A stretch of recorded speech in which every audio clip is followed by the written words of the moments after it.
네, 이제 글로벌 항공업계도요, 탄소 중립을 향해 갑니다. 자, 이런 전환기에 진입을 하면서 자, 기존의 항공유를 대체할 미래 연료가 뭐가 없을까? 이런 와중에 지속 가능 항공유가 아주 큰 관심 받고 있습니다. 자, 항공유 산업에서 최고의 기술력을 인정받았던 우리나라가 이제 지속 가능 항공유까지도 도전하고 있습니다. 앞으로 어떤 노력 필요할지 자세하게 이야기 나눠보죠. 김재훈 성균관대 기계공학부 교수 함께합니다. 안녕하십니까? 네, 안녕하세요. 네. 자, 오늘 우리가 이야기할 이유가 지속 가능 항공유 SAF라는 건데 이 이야기를 하기에 앞서서 항공유에 대한 이야기부터 하도록 하겠습니다. 저 우리나라가요, 뭐 기름 한 방울 나지는 않지만은 뭐 정제 기술은 어느 나라 못지않고 특히 수출 쪽에서 항공유는 늘 1위를 차지해 왔다. 항공유에 대한 이야기부터 먼저 해주시겠습니까? 네. 자, 앵커님께서 말씀하셨듯이 우리나라를 이야기할 때 통상 이제 기름 한 방울 나지 않는 네. 나라라고 이제 표현합니다만 사실 2004년도서부터 동해 가스전에서 18년 동안 천연가스와 컨덴세이트를 생산하면서 국제에너지기구에서 95번째로 산유국으로 인정을 받긴 했습니다. 근데 이제 2021년도에 저희가 이제 다 끝내 쓰고 나서 마지막으로 이제 생산 종료를 어나운스를 했죠. 자, 그러면 기름 한 방울 나지 않는 나라가 세계 5위권의 정제 정유 능력을 보유하게 되었을까요? 이것이 앞으로 우리가 얘기할 지속 가능 항공유, 즉 이제 사프를 국내에서 어떻게 활성화를 할 것인가에 대한 전략을 수립하는 데도 힌트를 줄 수 있습니다.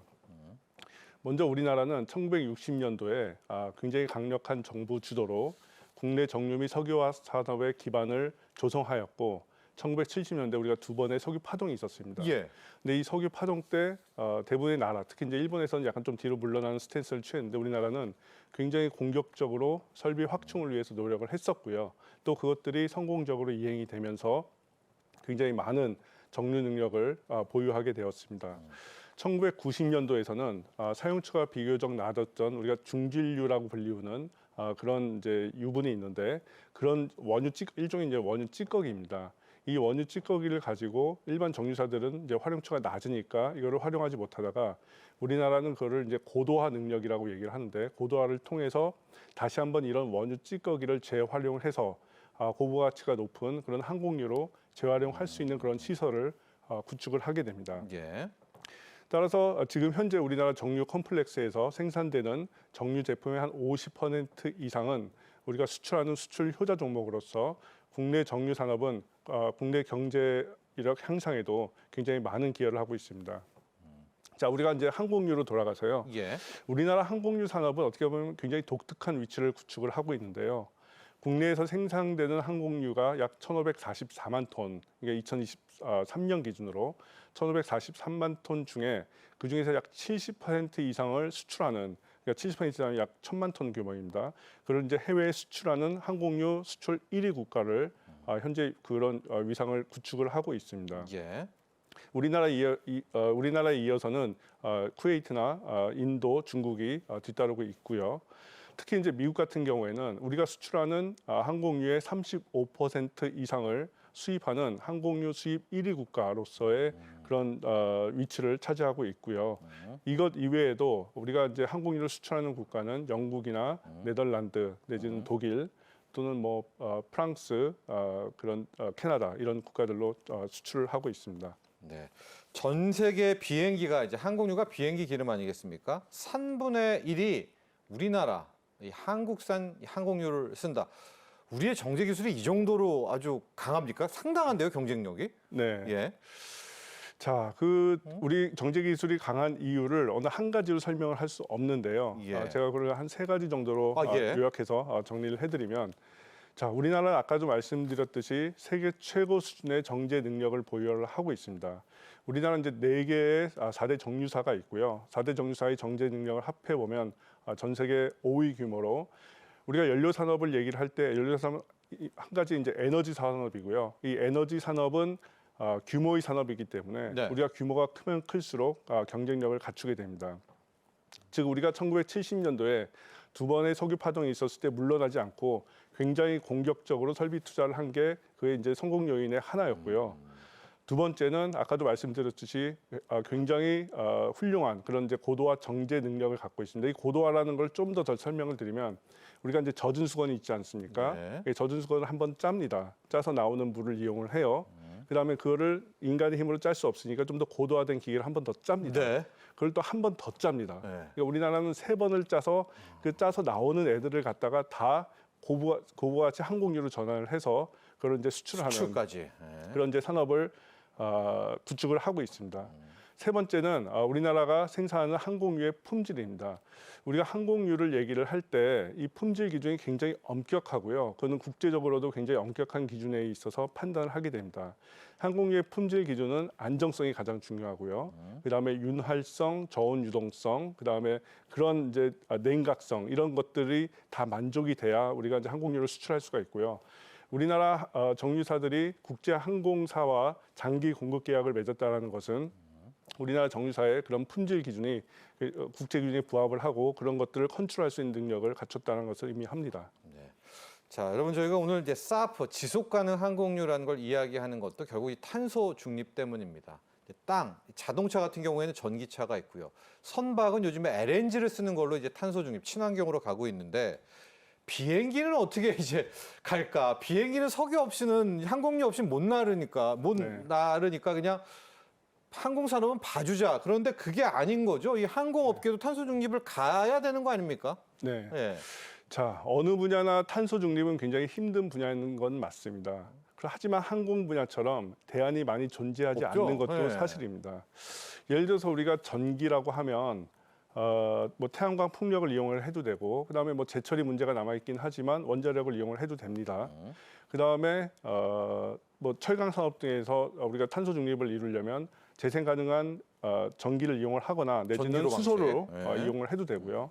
항공 분야를 제외한 도로용 같은 경우에는 뭐 배터리 자동차나 아니면 수소 연료 전지 자동차로 탄소 중립을 이뤄내도 됩니다.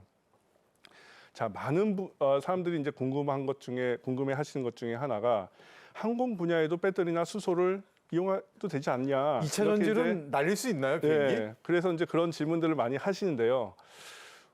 우리가 한 가지 기억해야 될 상황은 액상 연료, 즉 항공유는 가장 에너지 덴시티가 높은 연료입니다.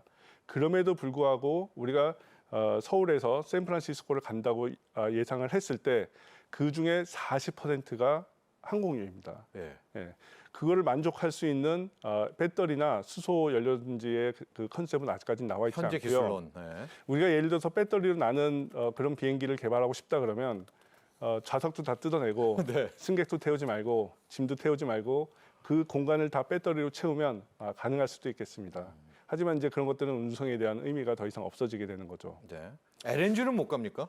LNG는 이제 우리가 터보 엔진 자체가 항공 터보 엔진 자체가 LNG를 쓸 수 있게끔 그렇게 구성이 되어 있지는 않습니다. 네. 네. 그럼 방법이 아예 없는데 이런 와중에 등장한 것이 바로 이 사프라는 이제 지속 가능 항공유인데요. 개념부터 좀 설명 좀 부탁드립니다. 그것도 기름 아니야 이렇게 생각하겠지만 이 사프, 이 지속 가능 항공유가 대체 뭡니까? 네. 자, 우리가 사프라고 하는 것은 먼저 구성 성분이나 그 항공유를 구성하는 분자 구조식을 봤을 때는 일반 원유에서 생산하는 항공유하고 굉장히 동일합니다. 예. 단지 우리가 바꾼 것은 우리가 원유를 이용해서 항공유를 만들지 않고 재생 가능한 원료. 여기서 이제 재생 가능한 원료라고 하면 예를 들어서 폐식용유나 아니면 폐목재나 아니면 이산화탄소나 이렇게 우리가 활용할 수 있는 원유가 아닌 재생 가능한 원료를 이용해서 적절한 공정을 통해서 만드는 것이 이제 우리가 사프라고 부르게 됩니다. 예. 예. 우리가 사프를 생산할 수 있는 기술은 사프를 생산해서 판매하기 위해서는 인증된 방법으로 해야 되는 거고요. 우리가 인증된 방법은 11가지가 있습니다. 예. 그러니까 그 얘기는 곧 우리가 사프를 생산할 수 있는 경로는 굉장히 다양하다, 적지 않다라는 얘기를 할 수가 있고요. 몇 가지 예를 들어서 말씀을 드리면은 우리가 폐식용유가 있으면 그거를 이제 수소화 처리를 해서 만드는 사프, 이걸 우리가 줄여서 이제 헤파라는 얘기를 얘기를 하고요. 예. 그 다음에 바이오 에탄올을 이용을 해서 만드는 사프 같은 경우에는 알콜 투 제트 이런 말로 이제 명명을 하기도 하고요. 예. 그다음에 이렇게 폐목재가 있으면 걔를 갖다가 가스화를 시켜서 다시 피처 트랍시라는 공정으로 사프를 만드는 방법 이런 방법도 존재하고요. 예. 그다음에 이제 이산화탄소를 직접 전환해서 사프를 만드는 방법. 그걸 우리가 줄여서 이사프. 이는 이제 여기서 일렉트로닉이라는 얘기입니다. 이제 이사프라는 방법으로 우리가 이제 부르고 있습니다. 예. 교수님, 근데 지금 말씀해 주셨지만은 지속 가능 항공유 이렇게 구할 수 있고 이게 탄소 중립이라고 하면 바로 바꾸면 되지 않겠습니까? 그런데 또 그게 못 간다는 것은 이 사프만의 현재까지는 어떤 좀 단점, 좀 부족함이 있으니까 빨리 그렇게 못 가는 거 아닐까요? 뭔가 있긴 있죠, 단점이. 네. 네. 예, 정확하게 말씀을 해주셨고요. 우리 사프의 단점을 얘기를 할 때 이제 몇 가지로 정리해서 말씀을 드릴 수가 있는데 가장 먼저 얘기를 하는 것은 굉장히 비싼 가격입니다. 비싸요. 예, 현재 원유에서 출발하는 항공유 대비 사프의 가격은 한 2배에서 5배 정도 고가입니다. 이게 이제 고가이긴 하고요. 그다음에 사프 경쟁력을 확보하는 것은 이게 기업이 할 수 있는 일이 아니라서 시장에 맡겨놓을 수도 없는 구조적인 문제점들이 있습니다. 따라서 사프를 활성화시키기 위해서는 각국의 실정에 맞는 정부의 정책 수립이 굉장히 중요하고요. 그런 정부 정책에는 생산 시설에 대한 보조금, 사프 사용에 대한 인센티브, 탄소 크레딧 이런 것들이 이제 포함이 될 수가 있습니다.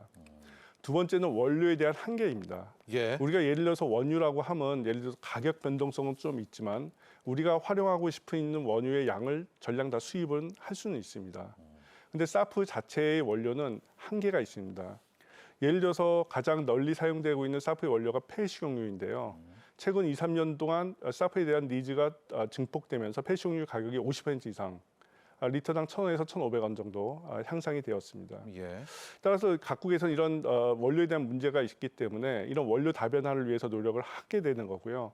그래서 우리가 폐목재를 이용을 한다든지 내지는 이산화탄소, 바이오 알코올 이런 것들을 이용을 해서 원료 다변화라는 이제 이름으로 불립니다. 네. 그래서 이제 사프를 생산하기 위한 이제 노력을 수행을 하고요. 그 다음에 사프의 전용 시설 짓기 위해서는 조 단위의 그런 투자가 필요합니다. 그렇겠죠. 예. 그런 조 단위의 투자를 기업에서 결정을 할 때는 우리가 정부의 정책이 확실하게 서지 않으면 사실 기업에서 움직이기 굉장히 힘들거든요. 특히 이제 우리나라 같은 경우에 아직까지 구체적인 정책이 나오지 않았기 때문에 이런 이제 사프의 시장 활성화를 위해서 기업에 대한 그 롤이 약간 조금 제한이 되는 그런 부분도 있습니다. 네. 방금 국가 정책 이야기해 주셨는데 여러분도 아마 느낌적인 느낌이 드셨겠지만 유럽연합은 지금 이 지속 가능 항공유 사프의 사용을 의무화한 상태인데 문제가 미국으로 이렇게 돌아가 보면 트럼프 대통령은 아직도 석유의 시대를 원한단 말입니다.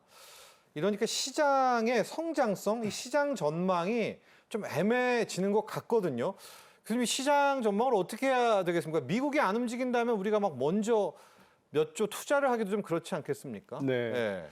자, 미국이 화석연료로서의 회기를 약간은 조금 얘기는 하고 있지만 사실 사프는 좀 다른 결이 좀 다릅니다. 예. 그러니까 미국은 2021년도에 물론 뭐 전 정권이긴 하지만 사프 그랜드 챌린지라는 것을 발표를 했고요. 그 사프 그랜드 챌린지의 가장 핵심적인 내용은 우리가 2030년도에 10% 사프 대체, 2050년도엔 100% 사프의 대체를 목표로 하고 있고요. 예. 그다음에 미국은 그 목표를 달성을 하기 위해서 여러 가지 인센티브 정책을 내놓고 있습니다. 그 인센티브 정책 중에 가장 유명한 것 중에 하나는 우리가 잘 알고 있는 인플레이션 감축법입니다. 우리가 인플레이션 감축법을 잘 알고 있는 거는 사실은 반도체나 배터리 때문에 잘 알고 있고요. 예. 사프도 사실 거기에 해당이 되고요. 이 인플레이션 감축법의 가장 큰 핵심은 갤런당 1.75불까지 인센티브를 제공을 하겠다라는 겁니다.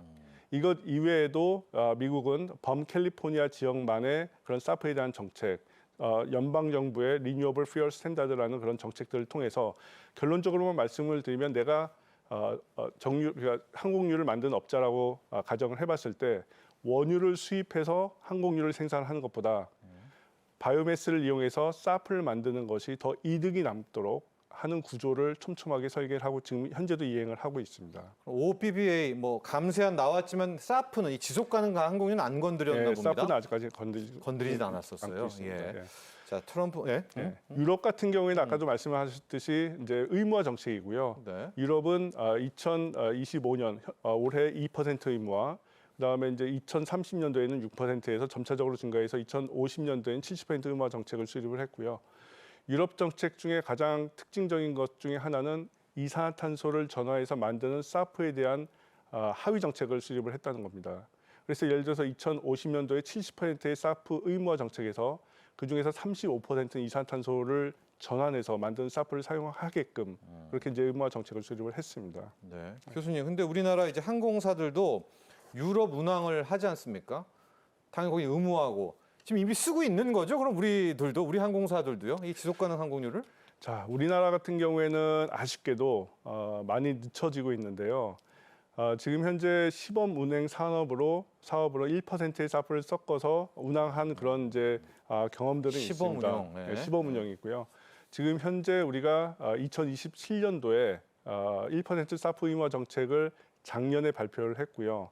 그다음에 좀 더 구체적인 의무화 정책이 발표될 것으로 예상이 되었는데 사실 이제 조기 대선과 좀 맞물리면서 네. 그 정책이 약간 좀 뒤로 물러지는 그런 상황에 있습니다. 네.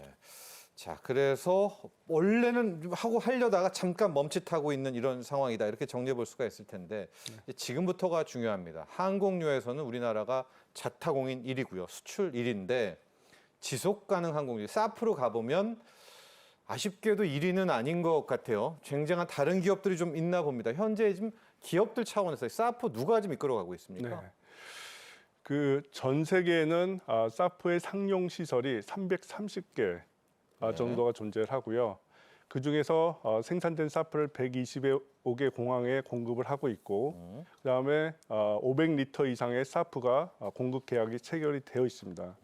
사실은 이러한 시장에서 우리나라 기업은 아직까지는 없고요.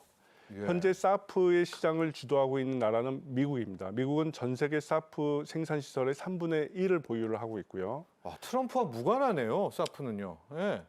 왜냐하면 사프를 실행을 시키지 않으면 정유 산업이 무너지고 화학 산업이 무너지고 다 후단 공정이 다 무너지기 때문에 트럼프도 예. 사실은 이제 그걸 아는 거죠. 예. 예. 다음은 이제 핀란드이고요. 핀란드 이제 네스테란 기업이 핀란드뿐만이 아니고 네덜란드나 싱가포르에 전용 시설을 갖추고 있습니다. 이것 이외에도 우리가 잘 아는 그 메이저 정유사들이 있는데요. 예를 들어서 BP라든지 쉘이라든지 엑슨모빌 같은 회사들도 사프를 생산을 하고 있거나 할 계획에 있습니다. 자, 그럼 우리나라가 지금 뒤처지고 있다라는 건데 우리의 수준은 그럼 어느 정도인지 좀 궁금하고 우리가 달려 나가야 되지 않겠습니까? 우리가 항공유도 1위니까 이 사프도 놓칠 수만은 없는 것 같은데요. 네. 네. 자, 우리가 이런 이제 미국이나 유럽이나 일본의 정책들과 비교를 해보면 우리나라의 그 사프의 지금 현재 수준은 사실 이제 하위권이라고 하위권이에요? 이라고 네. 말씀을 드릴 네. 수가 있고요. 우리나라 정유사들이 지금 현재 집중하는 거는 그 유지를 정유사의 후단 공정에 밀어 넣어서 사프를 만드는 코프로세싱이라는 방법이 있고요. 그 방법은 10%의 사프 대체만이 규정이 되어 있습니다. 예. 이것 이외에 우리나라의 현재 사프 전용 시설은 한 군데도 없습니다. 단지 이제 LG 화학이 이탈리아의 N이랑 손잡고 공동으로 하려고 하는 이제 전용 시설 하나를 구축을 하려고 노력을 하고 있고요. 예. 자, 그러면 우리나라는 왜 이렇게 항공유 1위 국가에서 사프의 후진국으로 전락을 하게 갑자기. 되는가라는 예. 것들이 이제 좀 궁금하실 텐데요. 사실 그거를 얘기하기 전에 우리나라가 정유 산업을 발전시킨 역사를 조금은 되짚어볼 필요가 있습니다. 우리나라 정유 산업이라고 하는 것이 전 세계 5위 규모를 갖추고 있긴 하지만 우리가 원천 기술 측면에서는 우리가 1960년대에 정부 주도로 정유사를 사온 거잖아요, 공장을. 예. 그래서 원천 기술이 없는 상태에서 공정 기술을 가지고 그거를 잘 발달시켜 온 것은 사실입니다. 근데 사프를 개발하기 위해서는 우리가 원천 기술이 필요한 거고요. 예. 그 원천 기술을 이용해서 미국이나 유럽은 사프를 개발을 하고 있는 그런 이제 상황인 거죠. 그러니까 어떻게 보면 우리가 출발전서부터 약간 좀 경쟁하기에 좀 버거운 상대가 이제 사프인 거고요. 그렇기 때문에 우리가 1960년대, 70년대에 정부 주도 산업으로 중화공업을 일으켰듯이 사프도 사실은 같은 컨셉으로 접근을 해야 됩니다. 정부에서 책임감을 가지고 적절한 인센티브와 의무화 정책을 우리나라 사정에 맞게 꼼꼼하게 수립을 해서 설계를 잘 해야 되고요. 예. 다른 탄소 중립 기술과 마찬가지로 정부 주도 산업으로 정부에서 리더십을 발휘를 해야 되는 그런 상황에 있습니다. 네. 네. 네. 일례로 우리가 사프 산업을 육성하기 위해서는 원료의 공급망 확보가 굉장히 중요한데요. 현재 우리나라에서 발생되는 폐식유 같은 경우에는 전량 수거해서 바이오디젤을 만드는 데 사용을 하고 있습니다. 그런 원료를 확보하기 위해서 우리나라 기업들 중에 포스코 인터내셔널이나 아니면 LX 인터내셔널이 인도네시아 진출해서 팜 플랜테이션을 운영을 하면서 그 팜유를 확보하려고 노력을 하기도 합니다. 근데 팜유 자체는 적격한 사프 원료가 아닙니다. 우리가 팜유로 사프를 만든다 그래서 그걸 인정을 해주지 않습니다. 그러면은 우리나라 기업들이 적격한 사프 원료를 확보를 해야 되는데 이미 선진국과의 경쟁에서 많이 뒤처지고 있는 상황이고요. 그렇기 때문에 정부가 책임감을 가지고 민간과 함께 굉장히 가열차게 우리가 사프의 원료를 확보할 수 있는 그런 이제 정책을 설계를 해야 됩니다. 자, 지금까지 김재훈 성균관대 기계공학부 교수와 함께했습니다. 오늘 말씀 감사합니다. 네, 맞습니다.